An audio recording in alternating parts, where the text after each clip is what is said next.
Hi friends, welcome back to Aadhish Samayal. இன்றைக்கி நம்ம பார்க்க போகிறது ஒரு ஈஸியான 5 நிமிஷத்தில் செய்யக்கூடிய ஒரு கோவக்காய் ஃப்ரை தான் பார்க்க போகிறோம். எப்படி செய்கிறதுன்னு பார்க்கலாம், வாங்க வீடியோக்குள்ளே போகலாம்.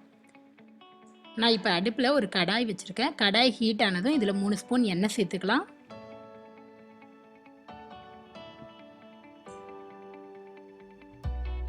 இப்போ எண்ணெய் சூடாகிடுச்சு. இதில் 1 ஸ்பூன் கடுகு, அரை ஸ்பூன் பெருஞ்சீரகம் சேர்த்துக்கலாம். கடுகு பொரிஞ்சதுக்கப்புறம் நம்ம மசாலாவை சேர்த்துக்கலாம். 1 ஸ்பூன் மிளகாய்த்தூள், அரை ஸ்பூன் மல்லித்தூள்,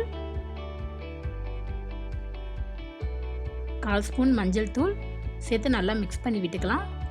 இப்போ இதில் நம்ம கட் பண்ணி வச்ச காயை சேர்த்துக்கலாம். நான் கோவக்காவை ரவுண்டாக கட் பண்ணியிருக்கேன். நீங்கள் நீல வாக்கில் வேணாலும் கட் பண்ணிக்கலாம். இதை சேர்த்து நல்லா மிக்ஸ் பண்ணி விட்டுக்கலாம்.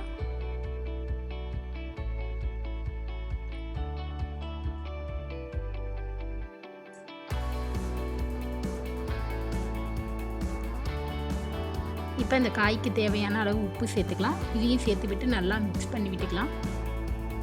இப்போ காய் நல்லா ஒரு 5 நிமிஷம் வதங்கட்டும், நம்ம அதுக்கப்புறம் பார்க்கலாம்.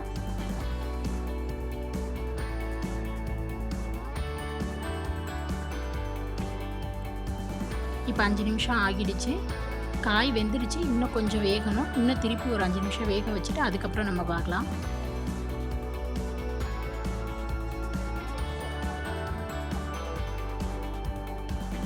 இப்போ காய் நல்லா வெந்துடுச்சு. அவ்வளோதான், நம்மளோட கோவக்காய் பொரியல் ரெடி ஆகிடுச்சு. இப்போ அடுப்பை ஆஃப் பண்ணிக்கலாம்.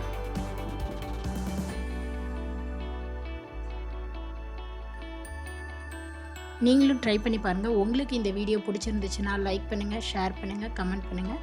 மறக்காமல் சப்ஸ்கிரைப் பண்ணுங்கள். நெக்ஸ்ட்டு நல்ல வீடியோவில் பார்க்குறது வரைக்கும் பாய்.